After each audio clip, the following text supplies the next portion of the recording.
Finding a therapist can be challenging. Finding a therapist when you have insurance can be even more challenging. Today, I'm going to talk to you about some tips and tricks of how to find a therapist if you have insurance. My name is Kelle Kirk, and I make videos about mental health stuff people want to know about.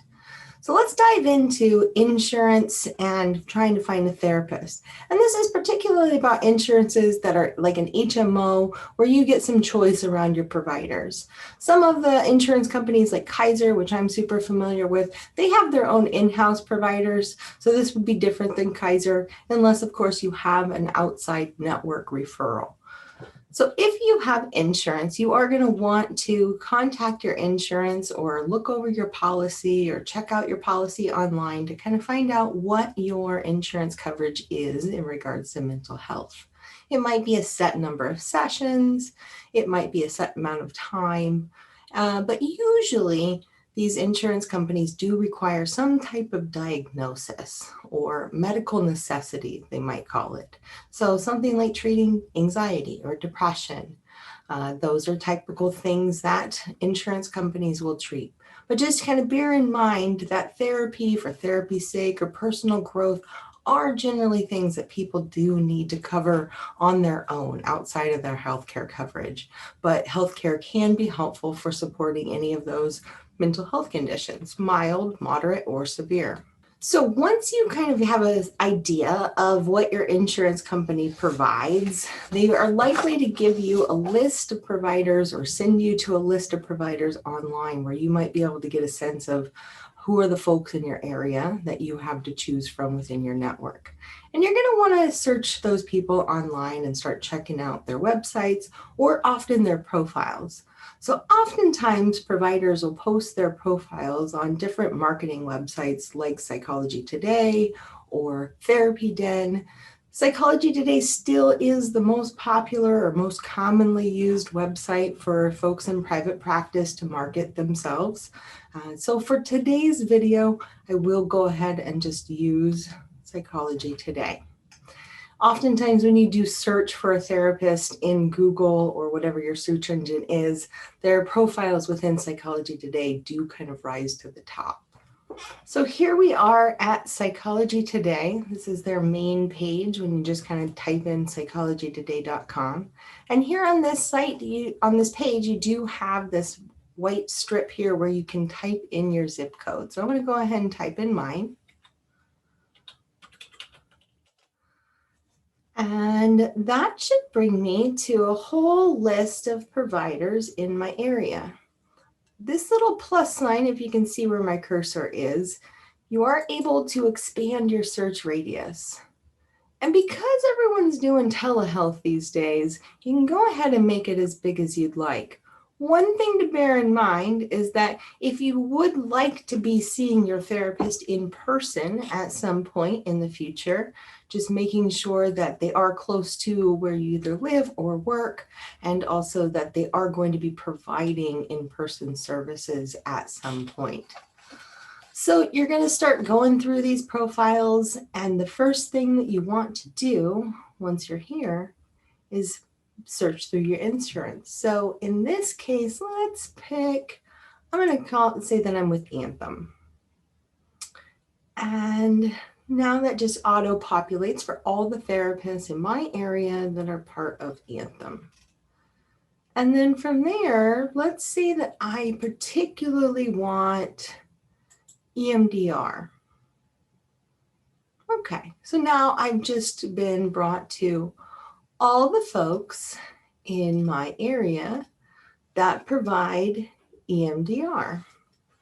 So I'm going to go ahead and pick this profile here, and just because it is a larger practice, not putting the spotlight on anyone, but you get some information about who the person is or who the group is. And then over here, option to email. So kind of log that for future note. You can refer this to a friend. So maybe this isn't the right fit for you, but it's a right fit for someone that you know is also looking for a therapist. And also if they have a website, you'll see that right here. And so that gives you some information. We'll back out of here. We'll go back to these main search results. And maybe there's other more specific things that you want to search for. So maybe gender is important to you, maybe ethnicity, sexuality, whatever is important to you, know that those things are important. So really one of the most important things is about fit. So just kind of getting that gut sense, is this a right fit for you? So really it doesn't matter if they're an LPCC or an LMFT or whatever their licensure is, where they went to school. It really matters if it's the right fit for you. So just kind of trusting that gut, reading through these profiles, maybe looking through that list that your network gives you. So now you have a number of providers that you've identified that seem like they could be a good fit, maybe both through that network provider list or also through your web search through maybe Psychology Today or Therapy Den. And then you're going to want to start contacting therapists. When it comes to contacting therapists, kind of depending on your insurance provider, you may want to contact as many therapists as you possibly can. So sometimes this might be up to 30 providers. Just really depends on what type of insurance you have. And when you start contacting these providers, and I do recommend the email option in this, so kind of thinking back to that Psychology Today page with the little email. One of the nice things with email is that you can copy and paste your email. And if you are sending it out to multiple providers, it can be pretty helpful to just kind of spare your hand or spare your voice and just go ahead and copy and paste that to as many providers as you feel like could be a good fit. In that message that you send to them, either by voicemail or by email, you really just need to keep it brief. In this very beginning, you're just even trying to figure out if they logistically could be a good fit for you. So really all you need to share with them is that you are a patient or a client with that insurance or that network, and also what your availability is. And I do encourage you to be as specific as possible when it comes to your availability. If it's only weekdays after 6 p.m., you do need to make sure that that's really clear. Weekends and evenings do tend to be very coveted times. So just know that the more that you can find some flexibility in your schedule, maybe those oddball like midday lunch times, those are going to be easier times for you to try to find a therapist than some of those very high traffic times.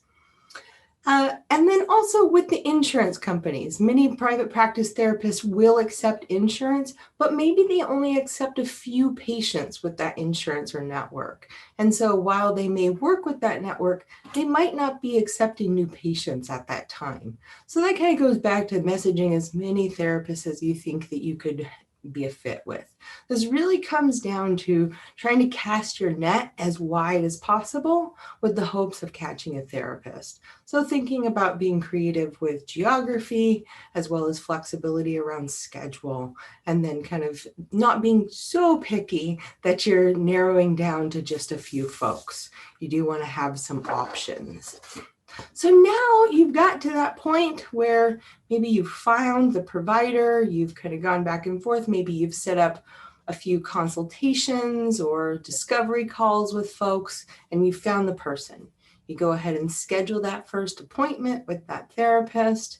And before you get to that first appointment, you do want to circle back with your insurance and kind of make sure that there's nothing else that you need to get to give to the therapist or something from the therapist to give back to the insurance company. Just kind of dot all your I's, cross all your T's, and then go to your appointment.